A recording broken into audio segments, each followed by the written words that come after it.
మనం ఒకటి అనుకుంటే ఇంకోటి జరిగింది అంటుంటారు కదా, దానికి బెస్ట్ ఎగ్జాంపుల్ అంటే ఇదే. ఈవినింగ్ ఏదైనా స్నాక్స్ వండుకొని తిందామని పొరపాటున స్టవ్ ఆన్ చేశాను. అమ్మ డాడీ డీమార్ట్ వెళ్లి సాయంత్రం పూట ఆకలి వేసినప్పుడు ఏదైనా చేసుకొని తిందామని చెప్పి స్ప్రింగ్ రోల్స్ ను పొటాటో నగెట్స్ అంట ఏదో తెచ్చారు. పోన్లే అది చేసుకొని తిందామని స్టవ్ ఆన్ చేసి ఆయిల్ హీట్ ఎక్కిస్తున్నాను. ఆ ప్యాకెట్ ఓపెన్ చేసి ఎన్ని నగెట్స్ ఉన్నాయో కౌంట్ చేద్దామని తీసాను.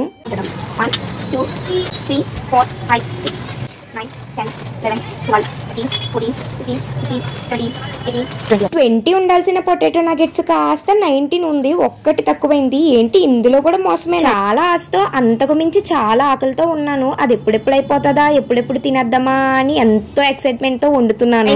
ఫ్రై చేస్తున్నాను. తేజు అయితే చాలా ఈగర్ గా వెయిట్ చేస్తుంది. అది ఎప్పుడెప్పుడు ఫ్రై అయిపోతుందా, ఎప్పుడెప్పుడు తినేద్దామా అని. టేస్ట్ విషయానికి వస్తే ఎలా ఉంటుందో చూద్దామని ఒకటి ఓపెన్ చేశాను. లోపల పచ్చి బంగాళదుంప, అందులో ఉప్పు లేదు, పప్పు లేదు, కారం లేదు. దానికి తోడు సోర్ చీజ్ ఒకటి వేసి పడేశారు. అస్సలు బాలేదు. మా ఇంట్లో వాళ్ళందరికీ నచ్చింది కానీ నాకు మాత్రం అస్సలు నచ్చలేదు. పోన్లే దాని టేస్ట్ ఎలా ఉన్నా కానీ స్ప్రింగ్ రోల్స్ బానే ఉంటాయి అనుకున్నాను కానీ ఒక్కసారి దాని అవుట్పుట్ చూస్తే దెమ్మ తిరిగిపోతుంది. ఆ ప్యాకేజ్ లో మొత్తం 6 స్ప్రింగ్ రోల్స్, 2 సాస్ ప్యాకెట్స్ అయితే ఇచ్చారు. స్టవ్ సిమ్ లో పెట్టి స్లోగా ఒక్కొక్కటి వేస్తున్నాను. ఇంకా స్టార్ట్ అయింది చూసుకోండి. మగధీరాలో షేర్ ఖాన్ ఒక డైలాగ్ చెప్తాడు కదా, ఈ చీకటి కడుపుని చీల్చుకుంటూ మళ్ళీ పుడతావురా భైరవ అన్నట్టు ఆ స్ప్రింగ్ రోల్స్ నుంచి మొత్తం ఆనియన్స్, క్యారెట్స్, క్యాబేజీ మొత్తం బయటకు వచ్చేసింది.